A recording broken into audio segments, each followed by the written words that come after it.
Recently, guys, I made a video called Samurai Combat Tips sitting down in Iaido, and basically we're looking at why does Iaido have these sitting down postures when actually, and they attack each other, when actually it's really quite strange that samurai don't really sit down in a social position with their swords. So I made a video showing that basically there was these little patterns that are done by samurai Iaido practitioners where two people are clearly sat in a social situation. They are not trying to, they are not out at war, they are not doing anything like that. They are sat in a social situation and they are chatting to each other, and then one of them pulls the other sword and kills the other one. And my issue with this is there's almost no situation historically where this happens, that it, outside of battlefield armor, there is no situation where this happens. And the debate has become whether these were originally standing up techniques, but they were just practiced later on as sitting down.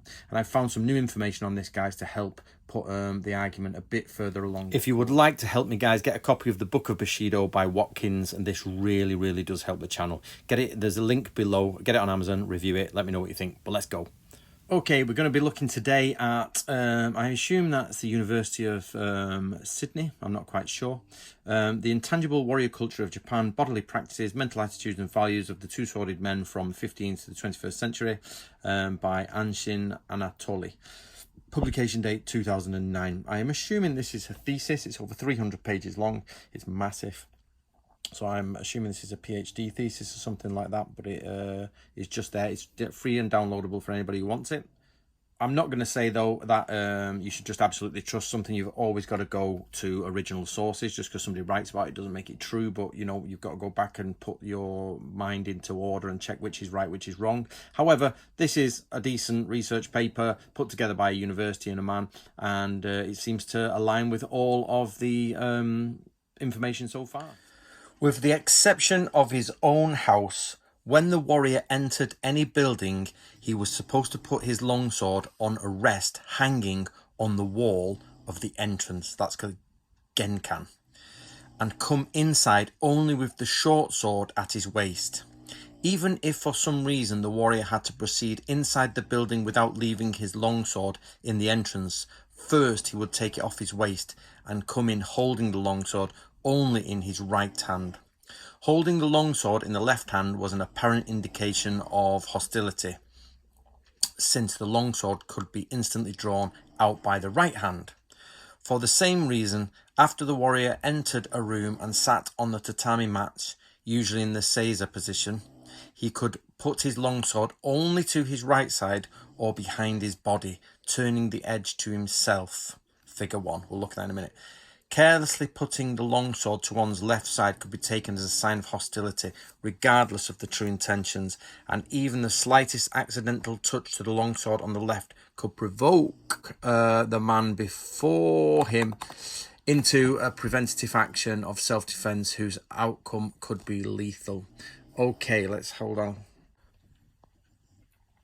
Okay, so we've got number 26 here. There's a footnote for it. So, interview in Nara City, 2008 with Otaki Ritsuke. You know him, Otaki Sensei is now passed away. A quiet distortion version of these customs is given by scholar Bloomberg. So Bloomberg writes without referring to a source, which is a problem. But we can at least say it's along the right path. When visiting a superior, a bushi would usually leave his swords outside the room on a special wooden rack, katana kake. The short sword, wakizashi, could however be brought into the room by a bushi visiting another of equal rank.